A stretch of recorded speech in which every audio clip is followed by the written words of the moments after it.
anjing. Hei, bangsat itu kan premis setan bangsat. Dengan suara hidup yang licis.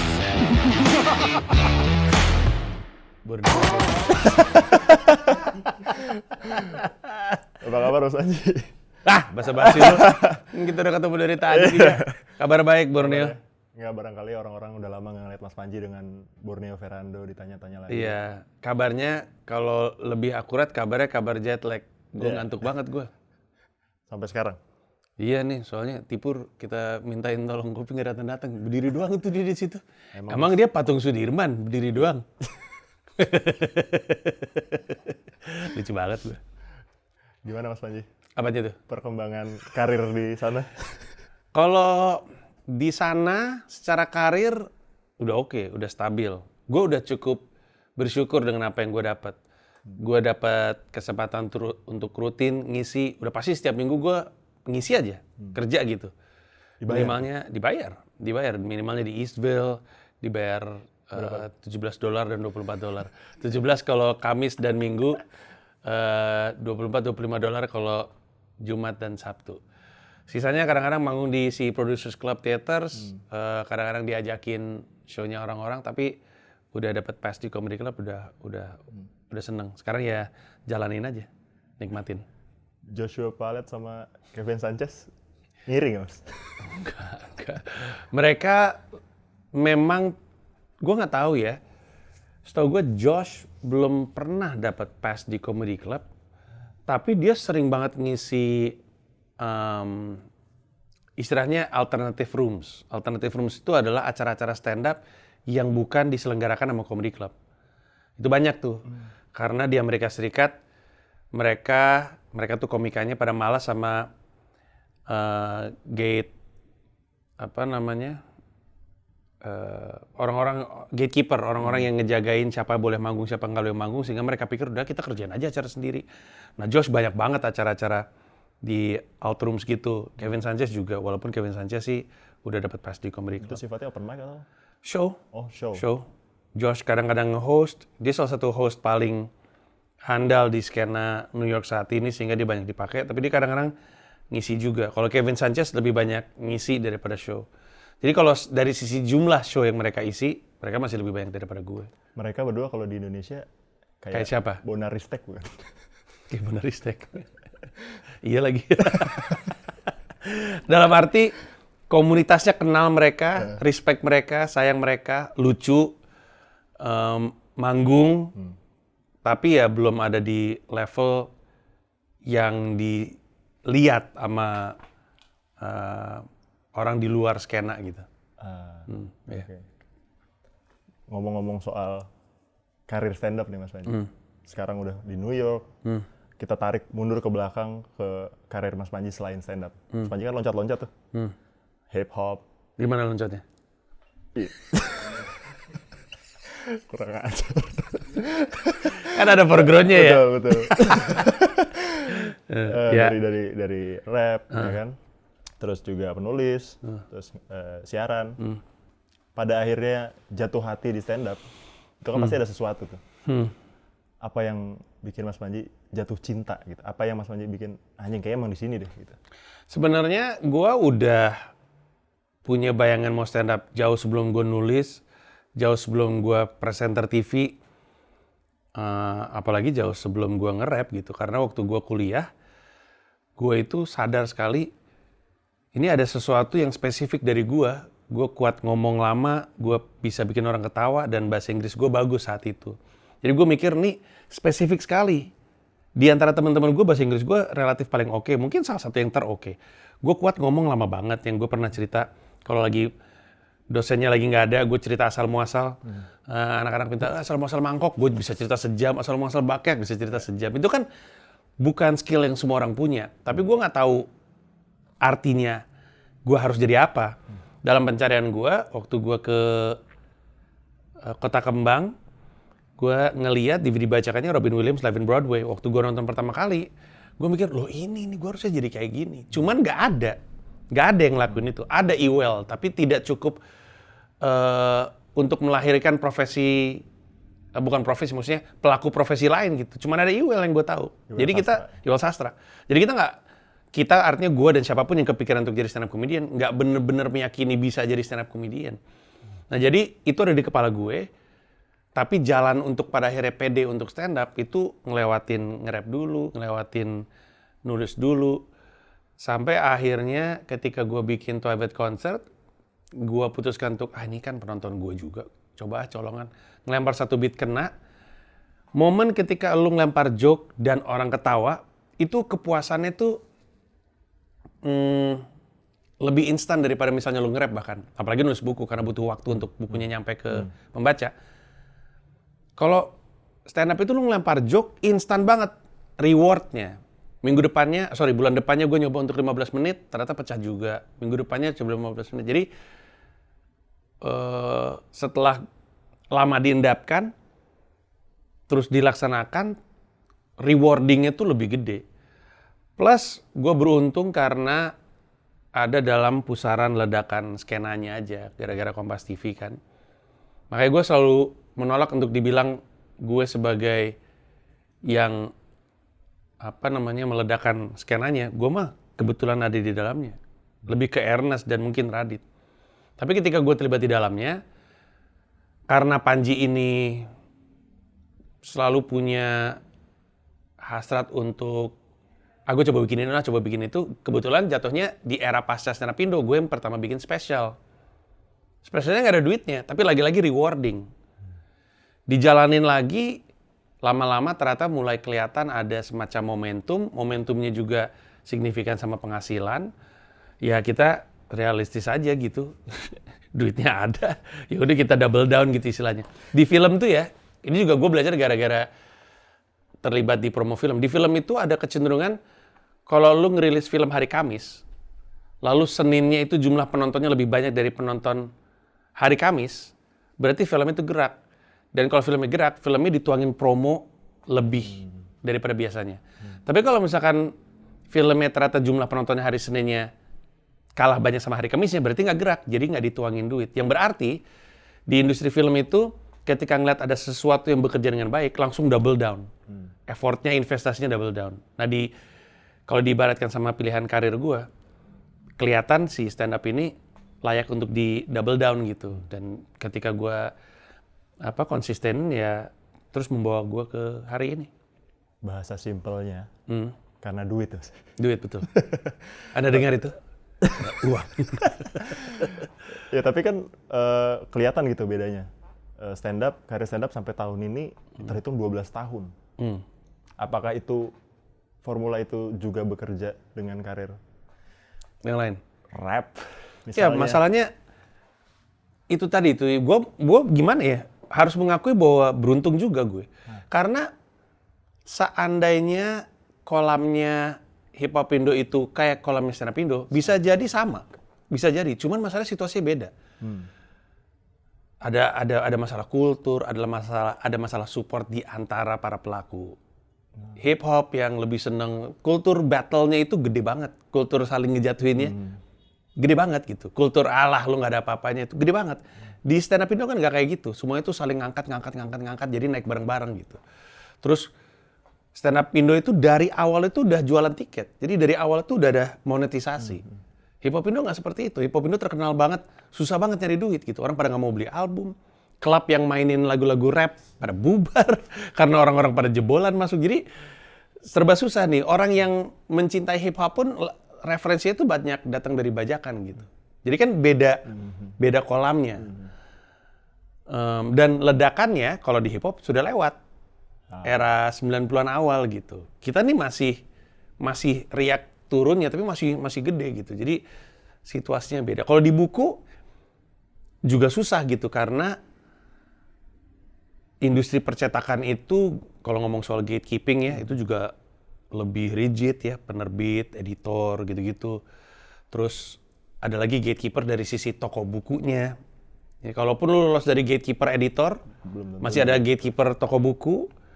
Terus karena industri buku masih sangat bergantung pada toko-toko buku besar, jadinya susah untuk tumbuh kembang. Balikin lagi ke stand up, mana ada gatekeeper di sini. Lu mau open mic bilang aja sama MC-nya saya mau naik lu. Kalau lucu ya lucu aja. Nah jadi ya gitu. Gue tuh lebih banyak beruntungnya. Gue punya etos kerja yang sama bisa gue aplikasikan di mana-mana. Tapi masalahnya kolamnya tuh beda-beda. Ini tuh subur banget dan kondusif banget untuk tumbuh. Yes. Hanya masalah ini red ocean, nih blue ocean aja gitu ya. Pada awalnya, pada betul. ketika mulai. Berhubungan dengan itu, secara behavior mas, secara behavioral gitu. Yang nyaman banget sama Mas Panji emang di stand up? Nyaman. Atau nyamannya sebenarnya di rap, tapi karena terlalu Kalau lu ramai. nanya paling nyaman tuh siaran radio. Menarik. Itu paling nyaman. Paling nikmat. Lu duduk di dalam ruang studio, apalagi kalau misalnya lu bawain program-program spesial ya kayak lagu request, atau program request, atau lu punya program kayak dulu gue bawain Guys Talk, jadi gue boleh mainin lagu gue sendiri. Maksudnya lagu yang gue pilih ya, bukan lagu dari MD, bukan playlist dari MD. Itu menyenangkan sekali, duduk di ruang siaran sendirian, lu mainin lagu yang lu mau.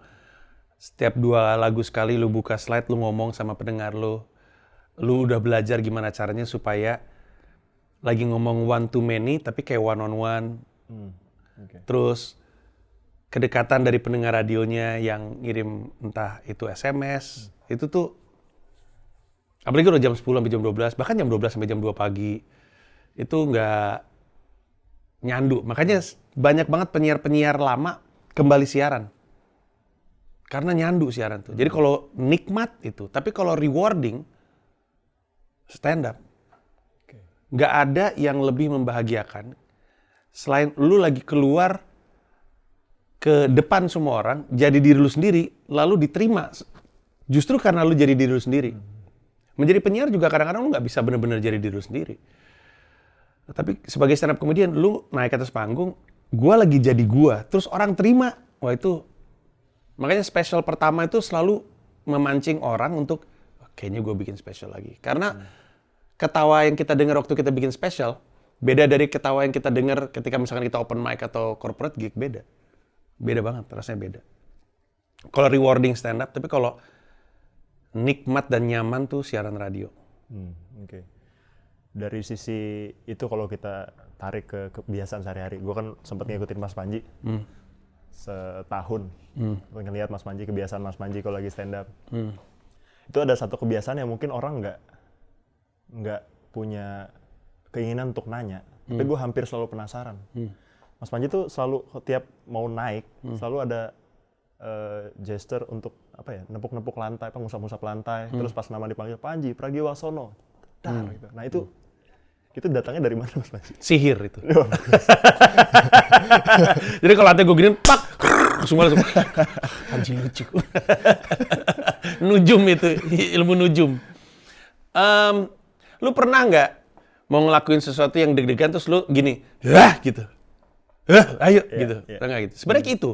Cuman gue nggak bisa kan, mau naik atas panggung, gitu kan orang, apaan nih? Kok ada yang ngejerit tiba-tiba? Jadi energi yang sama itu keluar dalam bentuk nepok lantai. Itu juga karena nggak ada yang ditepok aja. Seandainya gue sebelum naik ke atas panggung ada orang, mungkin kita tos-tosan, yuk semangat yuk, gitu. Atau ditepok punggungnya atau gue nepok punggung orang, tau gak sih yang kayak gitu-gitu. Jadi sebenarnya setiap kali gue mau naik tuh selalu lagi sendirian, nggak ada yang bisa ditepok, mau teriak juga nggak enak, mau gitu nggak enak.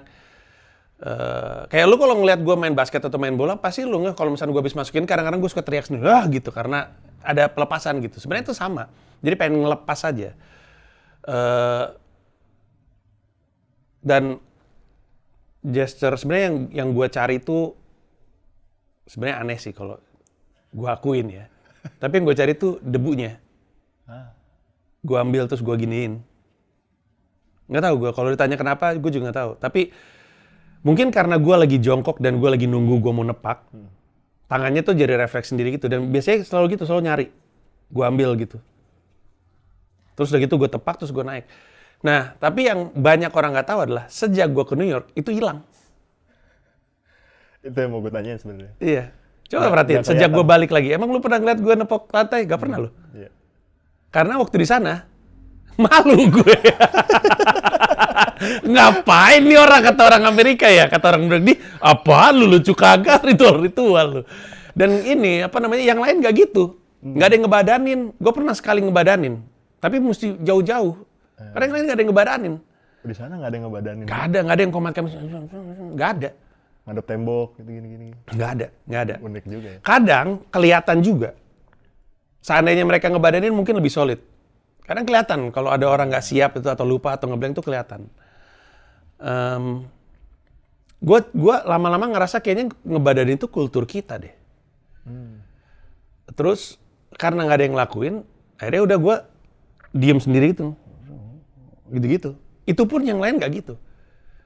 Ya kan? Jadi gue pikir, gue ngebadanin aja kagak. Gue malu apalagi open mic. Lu bayangin gue open mic, orang yang datang cuma 8, apaan sih Panji sendirian pojok-pojok begituan kan. Lama-lama gue pikir ternyata gue baik-baik aja nggak pakai ritual itu. Sampai akhirnya setelah 6 bulan itu nggak ada, Sabtu kemarin untuk pertama kalinya keluar lagi. Gara-gara gue lagi audisi untuk jadi regular di West Side Comedy Club. Itu grogi sekali. Itu penonton terbanyak gue, 68. Wow. Penonton terbanyak gue 68. Kalau di sini kan ribuan atau 6 ribuan. Di sana sejauh 6 bulan gue berkarir, penonton terbanyak gue 68. Grogi karena itu audisi, grogi juga karena ini untuk pertama kalinya orang Amerikanya banyak banget. Tiba-tiba gue sadar gue jongkok aja. Gue baru sadar gue nepok itu pas gue jalan. Terus gue jalan, udah lama nggak kayak gitu. Jadi ya. Ada hubungannya sama pressure berarti ya? Mungkin kadang-kadang ketika lu grogi, lu balik ke kebiasaan lu, balik ke ritual lu, dan itu yang kelihatannya muncul. Refleks aja. Oke. Ini jauh lagi gue tariknya, Mas. Gimana nariknya? Iya. Gue harus. Kebayang nggak kalau misalnya Elva yang di sini, terus gue suruh gimana Pak nariknya? Nangis ntar Elva. Pressure. Ini setelah udah mulai stand up ya, 2010, Mas Panji bikin tour pertama, terus makin sering tiap tahun, hampir selalu ada, sampai ke sekarang dalam rangka Komodo Menoy. Mas Panji datang juga kan karena ada Komodo Menoy. Ini sebelum ke spesifik tentang acaranya, ada hal-hal yang mungkin anak-anak kantor notice juga. Kenapa kalau meeting Komodo Menoy ini, meeting sama Mas Panji selalu on cam? Karena banyak banget yang dibahas di meeting itu penting. Oke. Sehingga gue khawatir kalau lu nggak dengerin pas gue lagi ngomong. Dulu Comika tuh punya karyawan yang meeting sambil treadmill.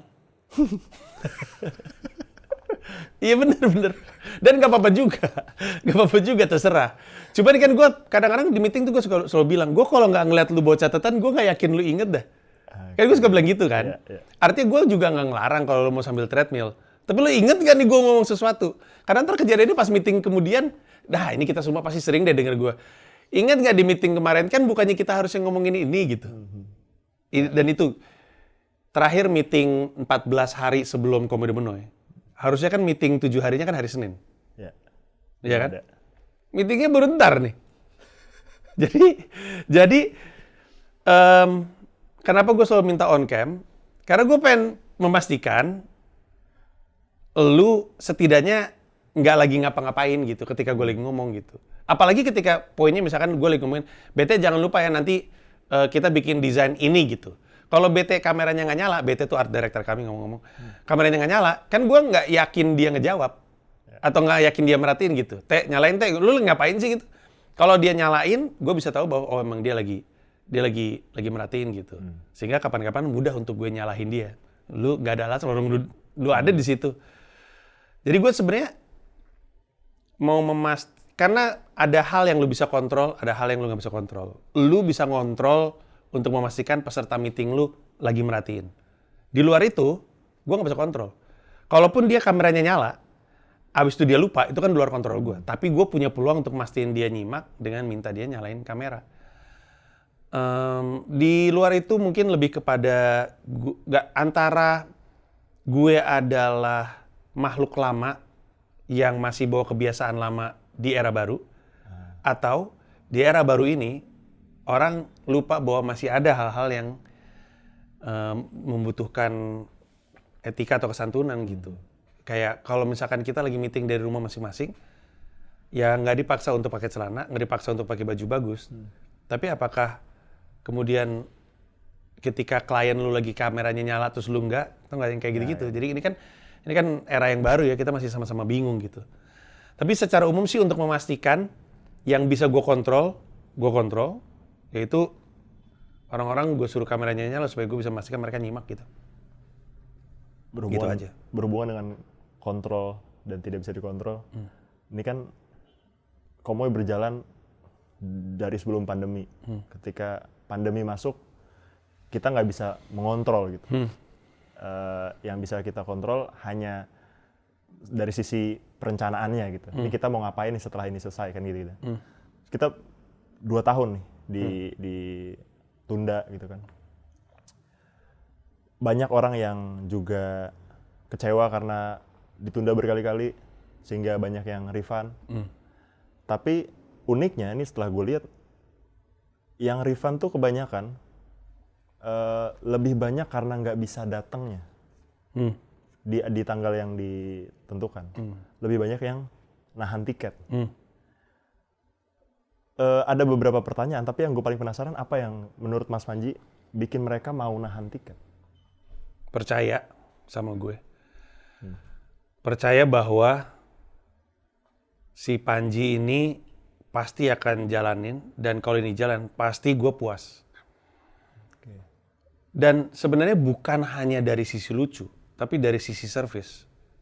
Kalau lucu kan relatif ya. Bisa lucu, bisa enggak. Tapi ada hal-hal yang enggak relatif sifatnya, yang saklek gitu. Kayak jalanin acara tepat waktu. Itu kan saklek tuh.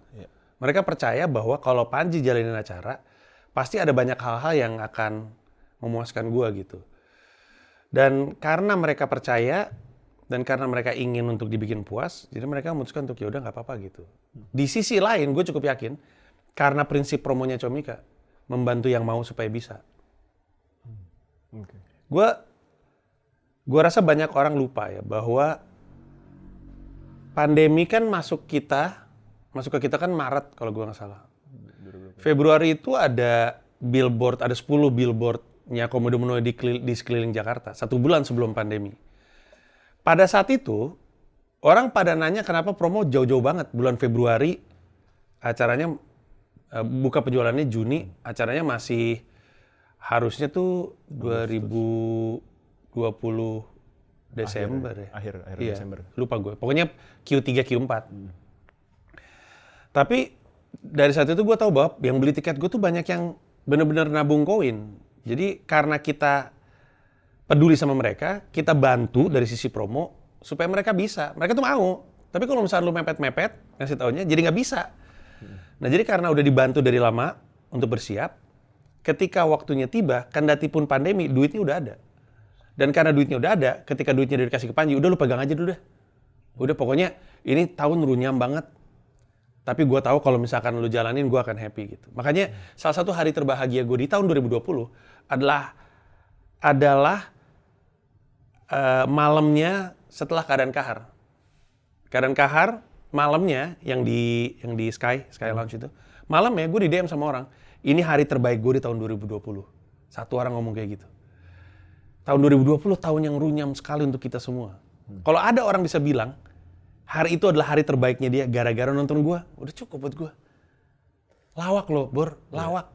Orang ngelawak bisa bikin yang nonton bilang, dari begitu banyak runyam, gue ada mungkin teman atau orang tua atau keluarga meninggal, gue kehilangan pekerjaan, gue mungkin jatuh miskin, gue jadi punya hutang, gue jadi terpaksa mesti ngelakuin sesuatu yang gak pernah gue lakuin karena pekerjaan gue gak jelas. Tapi pada hari itu ada seorang pelawak manggung dan itu jadi hari terbaik gue. Nah, perasaan yang muncul di benak itu orang, itu adalah perasaan yang diinginkan sama orang-orang yang jadi tim tahan tiket. Gue tetap pengen dibikin ketawa sama si Panji. Jadi mereka memutuskan untuk yaudah kalau gitu duitnya ada, duitnya dipegang sama lu, gue percayain. Itu pun kalau ternyata tiba-tiba mereka bilang, ternyata gue butuh duitnya. Si Panjinya menyerahkan, ambil aja gitu. Kita tahu ada banyak promotor lain gak kayak gitu, Bro. Betul. Ada banyak promotor lain yang duitnya udah di tangan gue, ditanya, boleh refund gak? Banyak kayak gitu. Sorry, gue butuh duit gue, boleh refund gak? Halo? Itu kalau misalkan, itu ibaratnya, di sosmed kan suka di-mention di akunnya kan. Tapi akunnya nggak ngebalas apa-apa gitu. Itu ibaratnya orang. Ada orang yang pegang tiket, samperin, Mas, boleh refund nggak? Jalan. Ninggalin, cabut. Nah jadi, dan banyak yang ngomong, Mas Panji, gue udah tim tahan tiket, udah lama banget, tapi gue butuh banget duitnya, nggak apa-apa ya. Nggak apa-apa, ambil aja. Kemarin baru ada yang ngomong. Sukses ya Mas Panji, akhirnya jalan juga. Gue udah tim tahan tiket 2 tahun, tapi akhirnya uangnya gue ambil untuk biaya persalinan. Gue bilang, it's just a comedy show, family comes first, ambil aja duit lu gitu. Nah, jadi, hubungan ini nih, hubungan antara gue dengan mereka itu yang juga membangun kepercayaan tersebut. Kepercayaan yang membuat mereka bilang, udah nggak apa-apa, pegang aja duit gue. Gue tahu kok, kalau di tangan lu, duit gue baik-baik aja. Pasti lu akan berjuang sebisa mungkin. Pun kalau itu pada akhirnya nggak jadi, gue tahu lu udah mencoba yang terbaik. Kepercayaan itu. Tapi itu juga dibangun lama banget. Secara stand up dibangun dari 2010-2011. Masih sama, Mas, dari yang dulu. Iya. Apakah ini cara yang sama? Mas Masih, nggak pernah berubah. Dari Twivet Concert. Iya. Yeah. Alasan yang cukup compact untuk memastikan mereka nggak kecewa berkali-kali gitu ya. Iya. Makanya yang paling setia sama seorang pekarya itu penikmat karyanya, bukan TV, bukan brand. Makanya kalau mau jaga hubungan sama penikmat karyanya. Ini situasi pandemi, kita nggak bisa bilang lebih baik, lebih buruk. Tapi ketika ini akan naik lagi dan menyebabkan Komoi harus mundur lagi, kepentingan siapa yang Mas Panji duluin? Yang pasti nggak akan mundur. It's now or never. Skenario udah banyak disiapin, sampai yang paling buruk sekalipun. Tapi dalam semua skenario tersebut, Komoi akan jalan tahun ini. Bentuknya beda, bisa jadi. Jumlah kotanya mungkin nggak sama. Tapi Komoi nggak akan diundur lagi. It's now or never. Nah, tapi pertanyaan lu adalah, kepentingan siapa yang dibela kan? Tapi sekali lagi ini gue ngomongin gue pribadi, gue nggak bisa ngomong ini atas nama Comika, karena Comika itu keputusannya gue dan Toro bareng-bareng. Pun gue nggak bisa ngomong atas nama komika-komika lain. Tapi gue, kepentingan yang gue bela, kepentingan yang nonton. Karena gue tahu posisi gue seperti apa, gue tahu gue siapa, gue tahu gue mah akan baik-baik aja. Apapun yang terjadi, gue akan baik-baik aja. Gue bisa melewati gitu. Penonton gue ini yang mesti gue pikirin kepentingannya. Jadi orang suka nanya sama gue, kenapa nggak lu batalin aja nih acara? Batalin aja. Bikin lagi aja, ntar judulnya baru gitu. Batalin aja. Lu udah ada 2 show. Ada show ke-8, show ke-9. Batalin aja, ganti aja gitu. Tapi yang gue pikirin kan mereka. Ini kan dipertahankan, lah orang dititipin duitnya. 70% orang bilang, pegang aja duitnya, gue pengen tetap jalan. Ya kan, gue mikirin mereka gitu. Kalau mereka ingin gue jalanin, ya gue akan jalanin gitu. Berat, tapi gue percaya sih penikmat karyanya itu, kalau ngelihat pekaryanya berkorban untuk dianya juga, oke, kalau gitu, gue udah ngeliat Panji berkorban untuk gue, ntar gue akan mau juga berkorban untuk dia gitu. Menarik dari sisi perjuangan nih, karena berat banget ini untuk Mas Komoi Panji. Komoi Menoi. Iya. Tadi sempat mention kota-kota, kita kan jalan 11 kota, Mas. Nasional. Nasional. Salah satunya Jayapura. Ada alasan spesifik nggak, Mas? Ada. Kenapa milih Jayapura di saat biasanya stand up spesial yang lain selalu hampir mentok di Makassar? Di Comika ada karya namanya Radian Kuku. Dia nanya, emang benar di Papua bisa gedein titit? Terus gue bilang bisa. Ada namanya daun bungkus Papua. Kita kesana nggak? Tadinya enggak sih, tapi kalau lo pengen kesana, gue kesana gitu. Boleh Mas, badan saya boleh kecil, tapi saya pengen titit saya gede.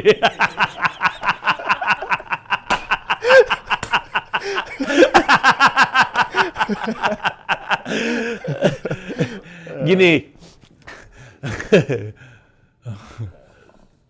Indonesia itu bangsa yang kultur komedinya itu mengagumkan. Di setiap daerah itu punya kultur komedi, punya kultur dongeng, punya kultur perang, punya kultur perkawinan, juga termasuk kultur komedi. Salah satu yang kita tahu legendanya itu kan Papua dengan mopnya. Nah,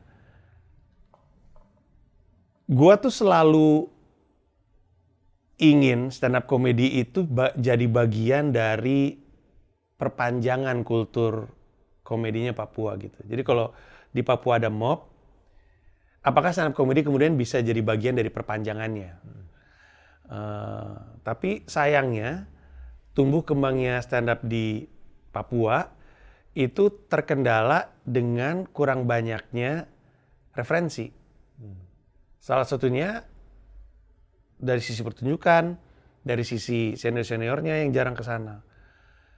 Nah, pada saat yang bersamaan, gue tahu perjuangan anak-anak di Papua tuh gila-gila gitu. Stand up Indo, Jayapura, ada banyak kan. Ada satu kota yang hampir semua pelaku stand up-nya itu anak SMA di Papua. Gila itu. Nah terus gue punya pilihan kan, gue mau jalanin tour. Gue mau ke sana atau tidak. Sekali lagi, ada hal yang kita bisa kuasai, ada hal yang nggak bisa kita kuasai. Yang bisa gue kuasai adalah berangkat ke sana. Apakah akan tumbuh kembang, itu di luar kuasa gue. Tapi yang dalam kuasa gue lakuin aja. Ya udah kita coba berangkat ke sana.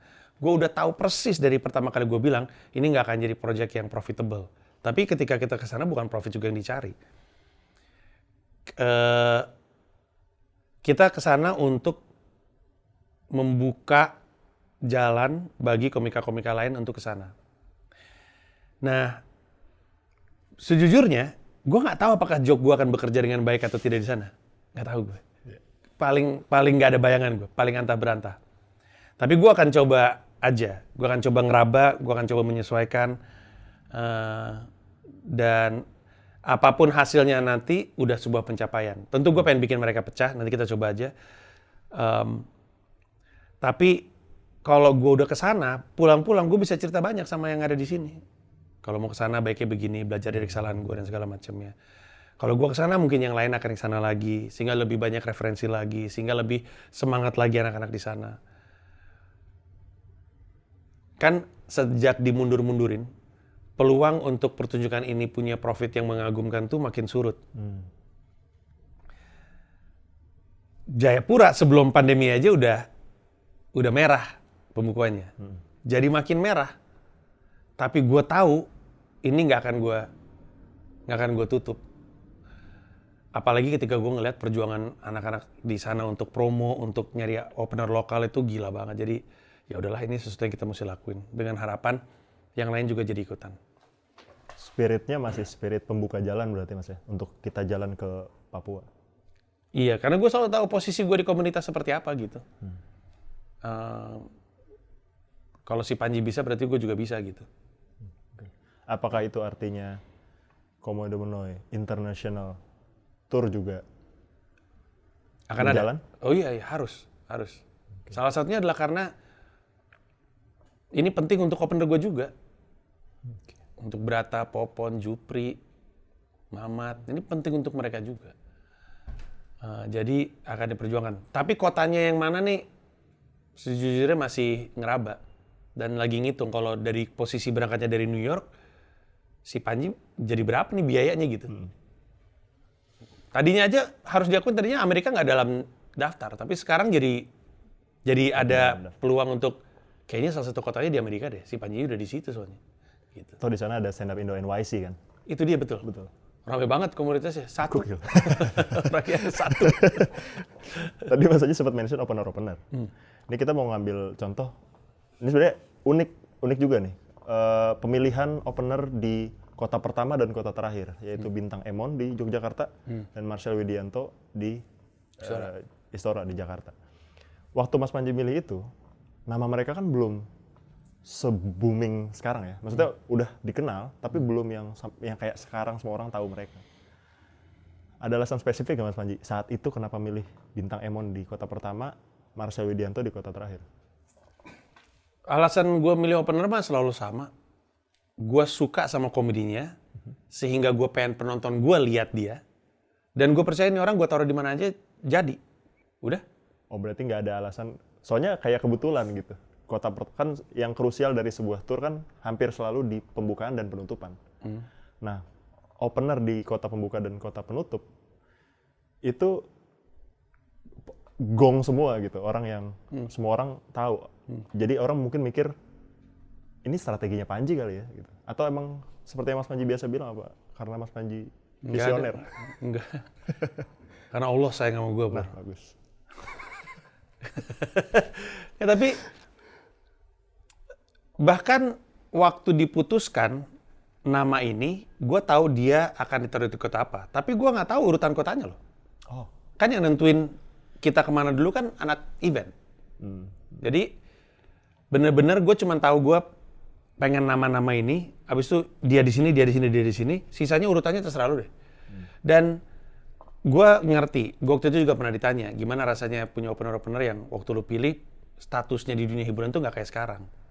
Gue bilang harusnya sih tidak terlalu dibesar-besarkan, dalam arti kata gue nggak pengen yang kemudian namanya nggak besar kemudian jadi ngerasa nggak enak gitu. Lu ada di sini bukan karena gue prediksi lu akan meledak. Lu abis jadi opener gue nggak mau jadi stand up comedian juga boleh. Gue suka komedi lu. Menurut gue penonton gue mesti lihat lu. Dan gue yakin lu ditaruh di mana aja solid gitu. Good point. Ya itu yang jadi pertimbangan kenapa akhirnya Bintang sampai Marcel dipilih gitu. Good point. Ini di luar opener luar negeri ya? Iya. It's a good point karena sebelum mereka pun sebenarnya sebelum mereka manggung, ada opener lokal kan Mas ya? Nah, kita kalau ngomongin opener lokal, ada audisi opener lokal kan? Seperti yang kita lakuin di Pragiwaksono. Untuk di Jakarta iya. Ya. Sebenarnya gini sih, di setiap kota, gue tuh menyerahkan kepada komunitas masing-masing siapa yang mereka mau tunjuk untuk jadi opener gue. Bahwa di dalam komunitas tersebut mereka bikin audisi sendiri, bikin lomba tuh terserah lah. Atau mereka nunjuk satu orang terserah. Yang penting kasih gue opener lokal. Spiritnya juga sama kok. Gue pengen penonton gue lihat di kota itu tuh ada jagoan gitu. Ada orang-orang lucu banget gitu. Banyak banget penonton stand up gue tuh nggak tahu stand up Indo. Banyak banget kan. Nah jadi kan kalau gara-gara nonton itu opener warga setempat jadi pengen nonton komika kota setempat, kan jadi bagus untuk komunitasnya kan. Nah tapi ketika di Jakarta aja ada 5, Jakarta doang nih. Ada Jaksel, Jakpus, jadi ada banyak. Plus kalau kita ngomongin Jakarta Metro, jadi ngomongin Depok, jadi ngomongin Bekasi, jadi ngomongin Cikarang, jadi ngomongin Tangerang. Ya udah kalau gitu supaya adil. Karena Sam pernah nanya lomba mulu. Gue bilang Sam, susah soalnya ini biar adil aja.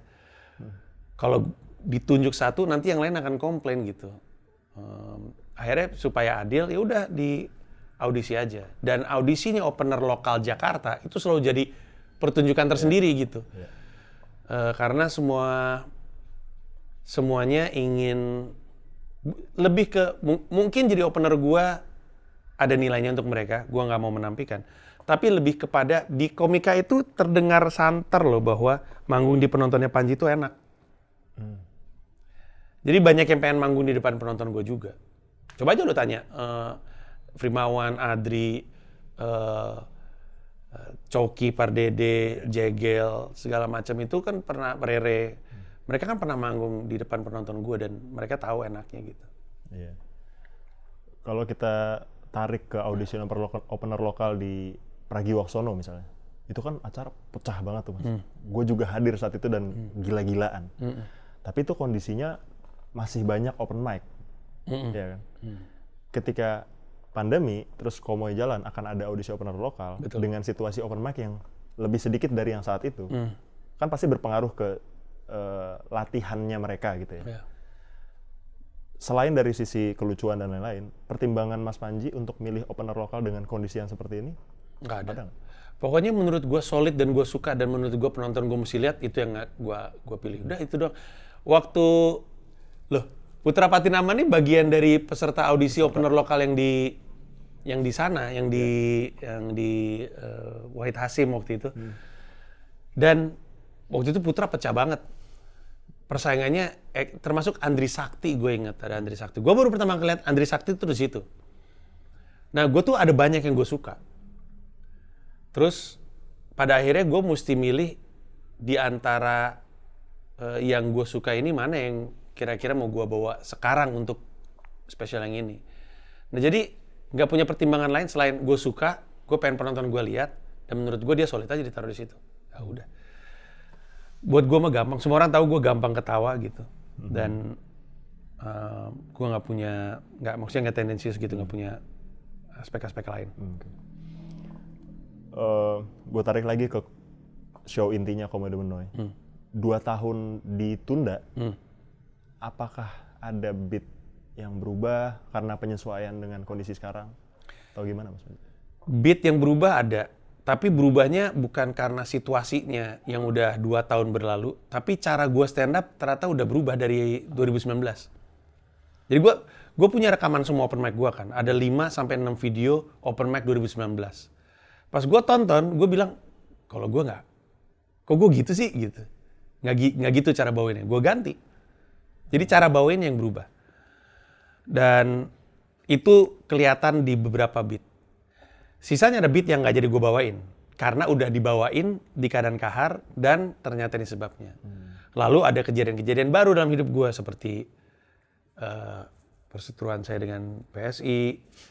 Terus ya gitu-gitulah, ada banyak, ada orang tersinggung sama gue soal 0044. Nah karena ada hal-hal baru terjadi dalam hidup gue dalam masa pemunduran itu, ya udah nambah lagi gitu. Jadi masih banyak yang sangat relevan karena ketersinggungan ada mulu, tapi kejadian ketersinggungan kan juga nambah mulu sehingga jadilah sebuah pertunjukan dengan durasi kayaknya kurang lebih 1,5 jam deh. 1,5 jam. Apakah ini akan jadi special show terakhir Mas Panji sebelum akhirnya Mas Panji memutuskan untuk for good di US?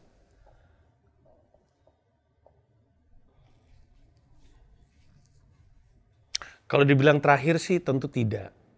Cuman pertanyaannya adalah kapan yang selanjutnya? Karena kalau gua berharap yang gua lakukan di New York itu berjalan dengan rencana, maka gue akan lama banget balik ke sini. Karena di sana tuh yang lagi gue coba untuk bangun tuh 30-minute special. Di Amerika tuh kulturnya beda. Sebelum bikin special tuh semuanya bikin 30-minute special, alias bikin stand-up comedy special berdurasi 30 menit. Nanti naruhnya di mana terserah lu deh. Kebanyakan sekarang trennya di YouTube. Tapi ada juga yang naruhnya di Comedy Central, adanya di platform-platform tertentu. Supaya bisa jadi leverage untuk suatu hari nawarin diri ke Netflix. Atau HBO, atau Amazon Prime, atau apapun itu. Nah sekarang fokus gue adalah bikin 30-minute special. Di antara semua beat gue, kalau lu perhatiin kan banyak yang gue taruh di sosmed tuh. Yang beat berbahasa Inggris. Itu yang nggak akan gue pakai. Gue taruh aja. Karena gue tahu gue masih bisa nulis lebih bagus lagi. Tapi ada beat-beat gue yang belum gue taruh di sosmed. Karena, gue suka banget sama beat ini bakal gue tahan terus. Nah ini yang lagi, beat-beat yang nggak gue publikasikan ini, yang lagi gue kumpulin untuk nyampe ke 30 menit. Setelah itu pun, gue harus nulis lagi untuk punya sejam. Jadi ini masih panjang perjalanan gue. Yang berarti, ya bukan yang terakhir, tapi kalau ditanya kapan, nggak tahu juga. Walaupun begitu, gue selalu bilang di setiap interview terkait ini, kalau ternyata perusahaan ini terancam bangkrut dan gue dibutuhkan untuk balik karena ingin memutar roda ekonomi perusahaan, ya balik gue ke sini. Masa gue biarkan kalian jatuh miskin, dipecat satu persatu, kasihan. Adik biasanya duduk di lantai dengerin sound, nanti dia duduk di Melawai dengerin dangdut karena nggak ada kerjaan.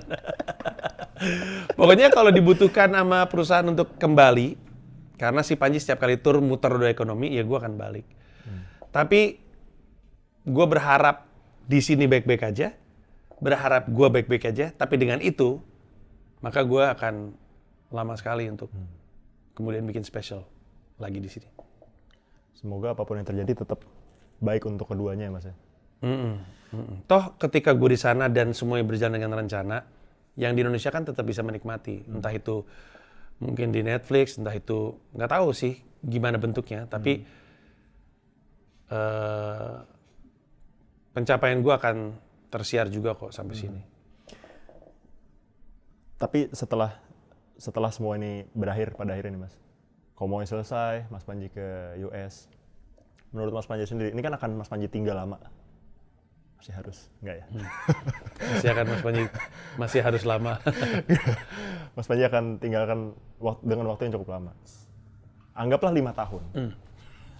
Apa yang akan terjadi menurut Mas Panji di industri stand up comedy di Indonesia gitu selama 5 tahun Mas Panji tinggalkan? Dengan catatan kayak banyak industri lain yang dimasuki sama komika. Menurut Mas Panji apakah mereka akan tetap open mic dan bikin special show, atau apakah stand up bagi mereka hanya betul loncatan? Tergantung apakah perusahaan ini benar atau enggak. Kalau ini perusahaan benar, maka stand up comedy di Indonesia akan terus benar. Terdengar aneh ya, tapi stand up comedy di Indonesia itu butuh mitra. Butuh mitra, mereka selalu butuh orang untuk bantu mereka. Dan itulah kenapa perusahaan ini ada kan.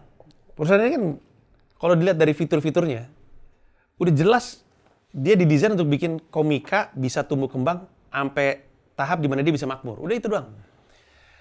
Nah, kalau di perusahaan benar, maka 5 tahun ke depan stand up comedy masih akan ada dan masih akan solid. Kenapa gue bilang gini? Karena si pelaku-pelaku stand up 5 tahun ke depan pada tetap bisa kaya. Tapi bukan dari stand up. Anak-anak ini akan baik-baik aja. Semua anak-anak komunitas stand up di Indonesia sekarang akan baik-baik aja. Orang lucu mah akan dipakai di mana aja. Mereka akan dipakai di film, dipakai di TV, dipakai di kelas-kelas mengajar dan segala macam, kepake. Orang lucu mah dipakai di mana aja. Di ruang politik pun kepake orang lucu. Tapi kan belum tentu sebagai stand up comedian. Untuk membuat mereka bisa terus stand up, prediksi gue mereka butuh mitra. Karena stand up comedy itu, terutama di Indonesia, stand up comedy di Indonesia tuh pelakunya tuh datang dari ketiadaan. Bener-bener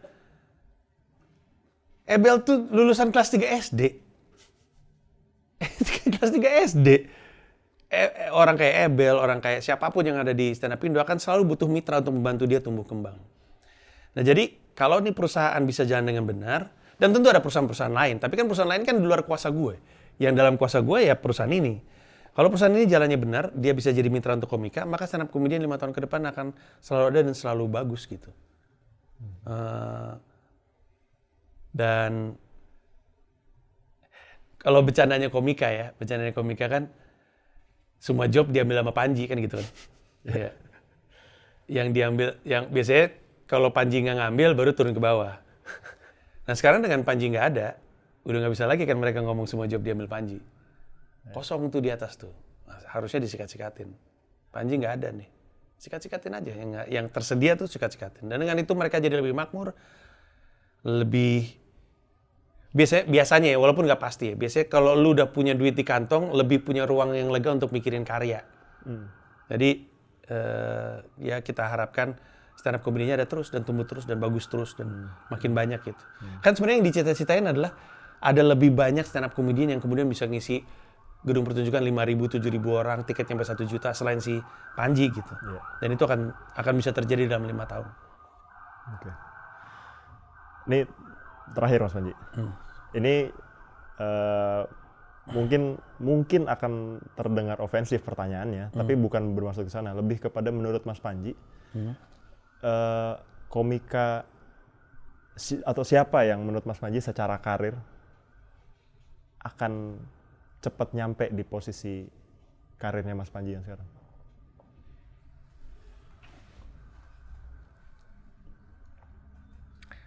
Siapa komika yang akan cepat nyampe ke posisi karir gue? Kalau mereka mau maksudnya? Kalau mereka mau. Bisa aja mereka nggak mau kan? Bisa aja.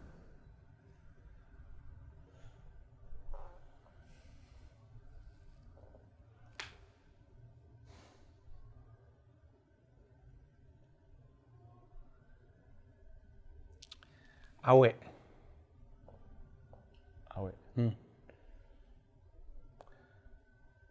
Gue nggak tahu Awe sadar atau enggak ya. Tapi dia itu lucu banget loh. Maksudnya, soalnya kadang-kadang ya, karena terlalu mudah untuk dia, untuk melucu, dia tuh nggak sadar bahwa itu tuh susah tau. Ini berlaku di banyak aspek gitu. Kayak, kadang-kadang kalau ada anak yang pintar matematika, saking pinternya, dia tuh kadang-kadang nggak ngeh bahwa lu tuh nggak sadar yang lu lakuin itu susah loh. Iya ya. Tapi it comes natural for me gitu misalnya. Tapi Awe itu punya kemampuan untuk ngomong sesuatu yang bisa dikunyah oleh banyak orang. Ada yang kalau ngelempar sesuatu tuh cuma bisa dikunyah orang-orang tertentu, entah itu orang-orang tertentu di sini, entah itu di sini. Tapi sampai dengan hari ini, salah satu beat yang lagi-lagi gue nggak tahu apakah Awe sadar ini atau enggak. Salah satu beat paling bagus soal kesehatan mental yang pernah gue tahu itu punya Awe. Soal di Jepang banyak orang bunuh diri. Ya. Di sini mah sebenarnya kan dia coba untuk melakukan perbandingan kulturnya Indonesia sama kulturnya Jepang tuh beda. Kulturnya Jepang mungkin lebih mendem gitu, sehingga depresi, stres terus bunuh diri kalau misalkan dimarahin sama bosnya. Di Indonesia kan kulturnya kan kultur ranting dan ngomong di belakang gitu, sehingga ketika dimarahin bos, dia keluar buka Twitter, bos ngentot gitu, senang lagi gitu. Itu tuh coba lu pikirin baik-baik esensi beat itu. Dan betapa mudahnya dia nyari cara untuk ngomongin itu.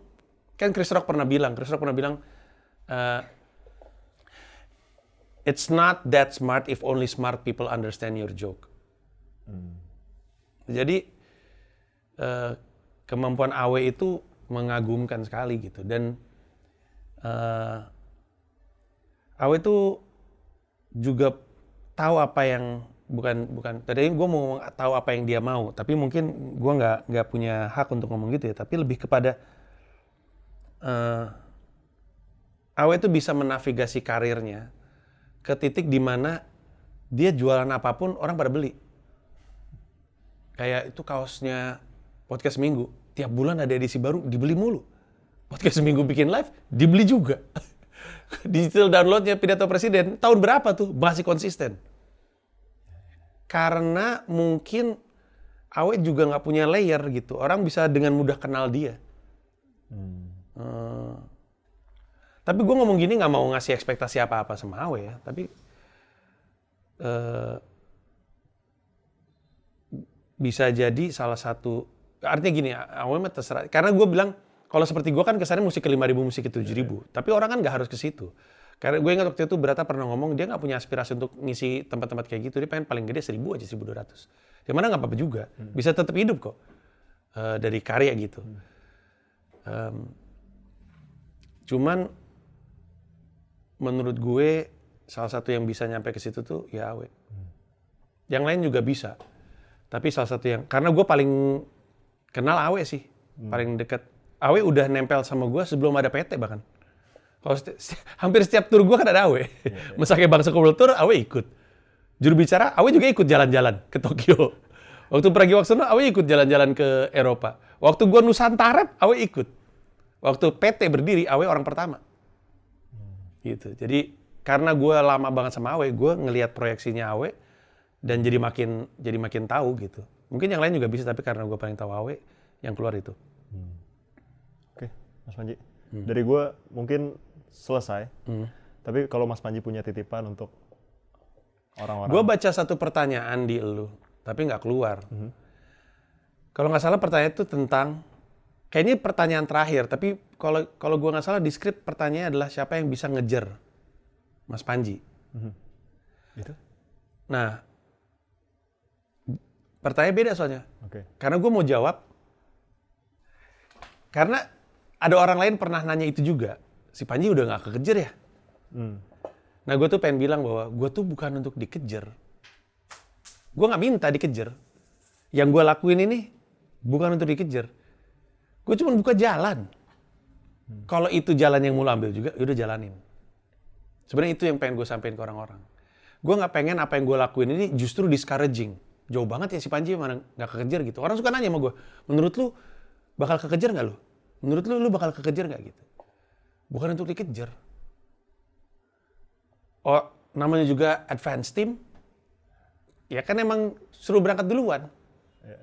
Tugasnya gue dan juga PT ini, perusahaan ini, kan ini ada orang tinggal di satu wilayah. Resource-nya udah mulai habis nih. Beranak pinak mulu nih muncul. Resource makin tipis. Ini kalau misalnya kita nggak pindah, atau nggak ada yang bukain jalan baru untuk resource baru, lama-lama berantem nih kita nih. Rebut-rebutan. Karena orang makin banyak, resource makin dikit gitu. Diutuslah orang. Jalan deh. Cari sesuatu gitu. konon kabarnya menurut legenda di balik hutan ini ada sebuah lahan yang subur dan permai gitu. Tapi harus lewat hutan. Ya udah kalau gitu. Gue sama orang-orang lain bawa peta, bawa kompas, bawa golok, ya udah buka jalan. Tapi kan ketika kami buka jalan kan nggak ada yang di belakang dia harus, dia udah buka jalan, buruan gitu, nggak ada.